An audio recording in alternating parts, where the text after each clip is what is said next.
नमस्कार दोस्तों, एक बार मैं फिर आप सभी का अपनी यूट्यूब चैनल स्टॉक आइडिया में स्वागत करता हूं। जैसा कि आज हम जानते हैं, आज 22 अप्रैल, आज के दिन हम लोग एनबीसीसी शेयर के बारे में डिस्कस करेंगे। इसका हिस्ट्री देखेंगे, इसका बिजनेस मॉडल देखेंगे और इसका और जेपी इंफ्रा टेक जो एक शेयर है उसका क्या रिलेशन है उसके बारे में भी डिस्कस करेंगे।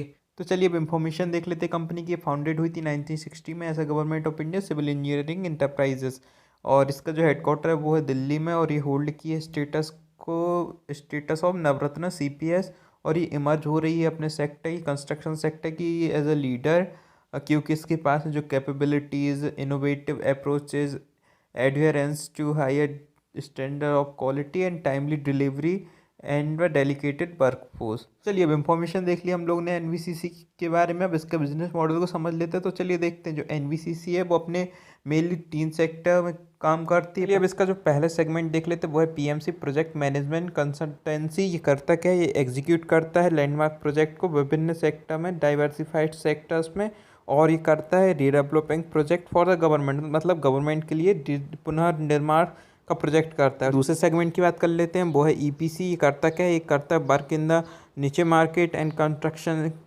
चिमनी का कंस्ट्रक्शन करता है, कूलिंग टावर्स का कंस्ट्रक्शन करता है पावर सेक्टर्स में। चलिए अब एनबीसीसी के थर्ड सेगमेंट की बात कर लेते हैं, वो है रियल एस्टेट डेवलपमेंट। इसमें क्या करता है? डेवलपिंग करता है residential and commercial inventories government के लिए, पब्लिक के लिए लार्ज स्केल में। अब चलिए इसका जो बिजनेस मॉडल है उसको एक पाई चार्ट के अकॉर्डिंग समझ के देखते हैं। तो इसका जो सबसे ज़्यादा जो सेक्टर से रेवेन्यू आता है वो है प्रोजेक्ट मैनेजमेंट, पीएमसी, अभी पीछे देखा है। और जो सेकंड नंबर पे आता है इसका जो ईपीसी, और थर्ड पे आता है रियल एस्टेट। मतलब सबसे कम ये रियल एस्टेट से इसका रेवेन्यू जनरेट होता है, सबसे ज़्यादा होता है प्रोजेक्ट मैनेजमेंट से। अभी तक हम लोगों ने इसके बिजनेस मॉडल को समझ लिया कि सबसे ज़्यादा इसके जो रेवेन्यू जनरेट होते हैं, टर्नओवर आता है, वो आता है प्रोजेक्ट मैनेजमेंट कंसल्टेंसी से, और दूसरे नंबर पे आता है ईपीसी से, और थर्ड से मतलब रियल एस्टेट से थोड़ा कम आता है। अब चलिए इसके हम लोग ने बिजनेस मॉडल की तो बात कर ली। अब चलिए इसके फाइनेंशियल्स की बात कर लेते हैं। तो 2002 से इसकी जो ग्रोथ, सब्सटेंशियल ग्रोथ होते आ रही, मतलब लगातार इसमें ग्रोथ बनी हुई है, और इसने जो टच कर लिया, इसका जो टर्नओवर हो गया 2018 और 19 में अप्रॉक्स 10,151 करोड़ रुपीज़, जो 2002 में था अप्रॉक्स 494, मतलब अप्रॉक्स 80 to 90% जिसने अपनी ग्रोथ दिखाई है इन 17-18 सालों में।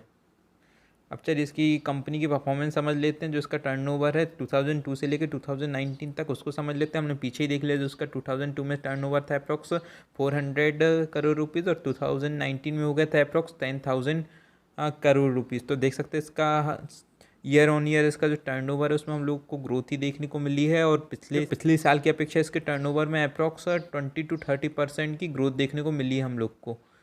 अब चलिए इसका टर्नओवर की तो बात हो गई। अब बात कर लेते हैं प्रॉफिट बिफोर टैक्स की। तो कितना प्रॉफिट कमाता है टैक्स देने के पहले? 2014-15 फाइनेंशियल ईयर में इसका जो प्रॉफिट बिफोर टैक्स था अप्रॉक्स 391 करोड़ रुपीज़, और आफ्टर 2018 और 19 में हो गया अप्रॉक्स 558 करोड़ रुपीज़। तो आप देख सकते हैं इसका जो प्रॉफिट बिफोर टैक्स है उसमें लगातार ग्रोथ देखने को मिली हम लोग को। स्पीड से पिछले साल बढ़ा था, मतलब 2017-18 फाइनेंशियल ईयर में ग्रोथ हुई थी, उसने 2018-19 में उतनी स्पीड से अब ग्रोथ नहीं दिखाई है, स्लो डाउन आया। मतलब 2018-19 में इसके जो प्रॉफिट हैं उनमें थोड़ी स्लो डाउन देखने को मिला है, लेकिन प्रॉफिटेबल रही है 2018 और 19 में भी। अब चलिए जो इसकी नेट वॉर्थ है उसके बारे में बात कर लेते हैं। तो इसका जो फाइनेंशियल 2014-15 में इसका जो नेट वॉर्थ था वो था अप्रॉक्स 1,324 करोड़ रुपीज़, और फाइनेंशियल ईयर 2018-19 की बात करें तो उसमें था अप्रॉक्स 1,565 करोड़ रुपीज़।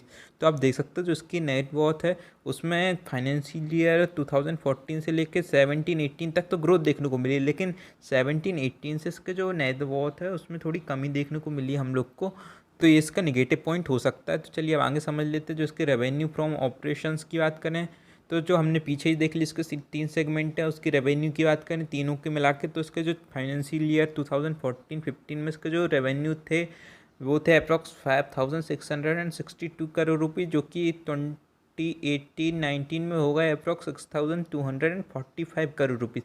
तो इसके रेवेन्यू में तो ग्रोथ देखने को मिली, लेकिन नेट प्रॉफिट बिफोर टैक्स की बात करें और इसके जो नेट वॉट की बात करें तो उनमें थोड़ी कमी देखने को मिली 2018 और 19 में। तो चलिए, अभी तक हमने इसके रेवेन्यू, प्रॉफिट और इसका नेट वॉट देख लिया। अब इसका जो न्यूज़ का जो अपडेट आया इसके केस का, अम्रपाली केस का, उसके बारे में डिस्कस करते हैं। यह है 20 मार्च की न्यूज़ है, जहाँ सुप्रीम कोर्ट ने NBCC को टेंडर दे दिया था किसका, 8 हाउसिंग प्रोजेक्ट, जिसमें अप्रॉक्स 23,013 हाउस यूनिट रहेंगी, जो कि बनना है नोएडा एंड ग्रेटर नोएडा में। इसकी एस्टिमेटेड वैल्यू इस प्रोजेक्ट की अप्रॉक्स 5,075 करोड़ रुपीज़। और जो सुप्रीम कोर्ट ने इसके लिए किसको अपॉइंट किया, NBCC को हमने पीछे ऊपर भी देख लिया है। और इस प्रोजेक्ट को डेवलप करने के लिए, और इसकी जो प्रोजेक्ट की जो फिक्स्ड मैनेजमेंट फीस रखी है वो है अप्रॉक्स 8%। तो आप इस बात का ध्यान रखिएगा आप। तो चलिए अब समझते हैं जेपी इंफ्राटेक और NBCC का क्या रिलेशन है। लेकिन उससे पहले आप जेपी इंफ्राटेक की जो न्यूज़ है उसको थोड़ी ले लीजिए, जो आगे आपको इसका रिलेशन समझने में मदद करेगा। तो चलिए देखते हैं।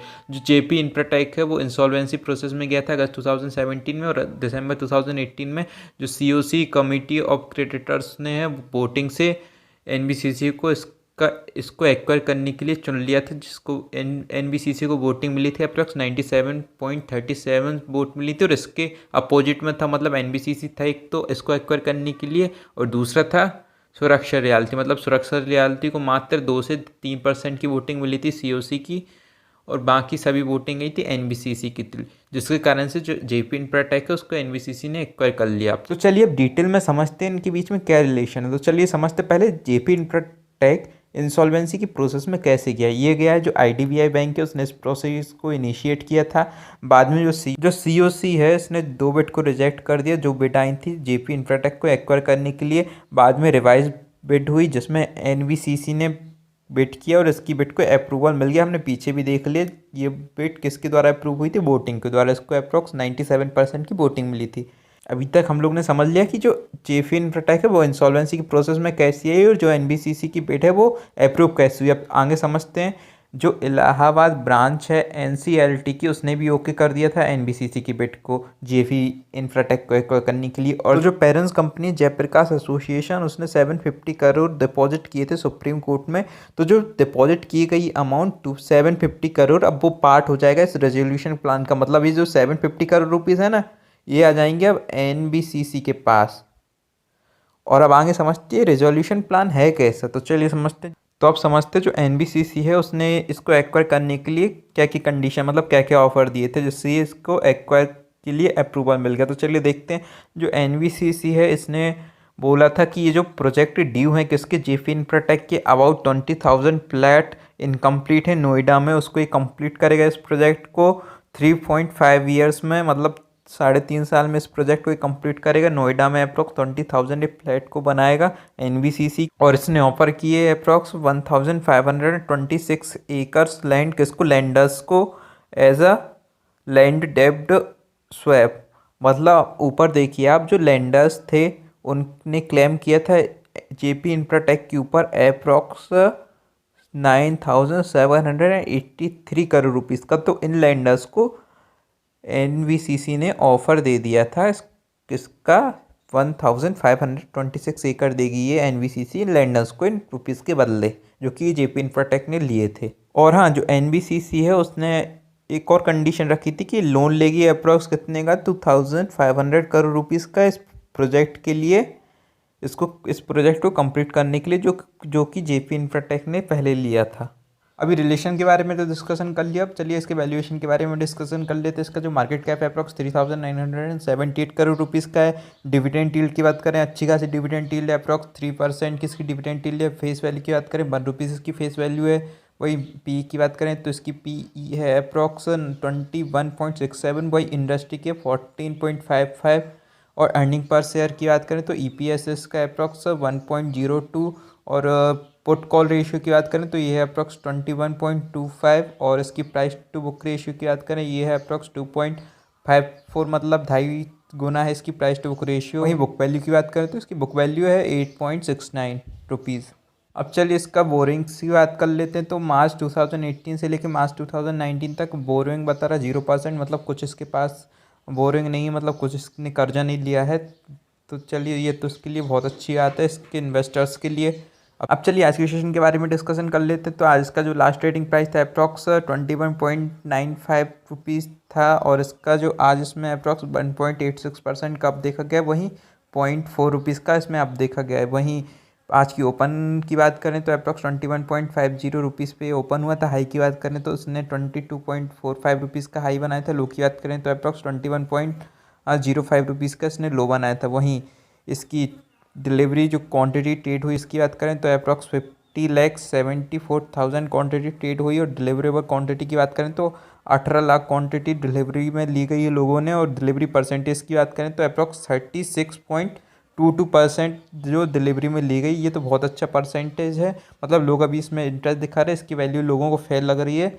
लेकिन मैं आपको बता दूं कि इसका जो 52 वीक हाई था वो था अप्रॉक्स 65 रुपीज़ और लो था अप्रॉक्स 14.05 रुपीज़। तो मेरे हिसाब से अगर ये आपको 15 रुपीज़ से लेके 18 रुपीज़ के बिटवीन में मिलता है तो आप ख़रीद लीजिएगा, ये बहुत फेयर वैल्यू होगी इस शेयर की।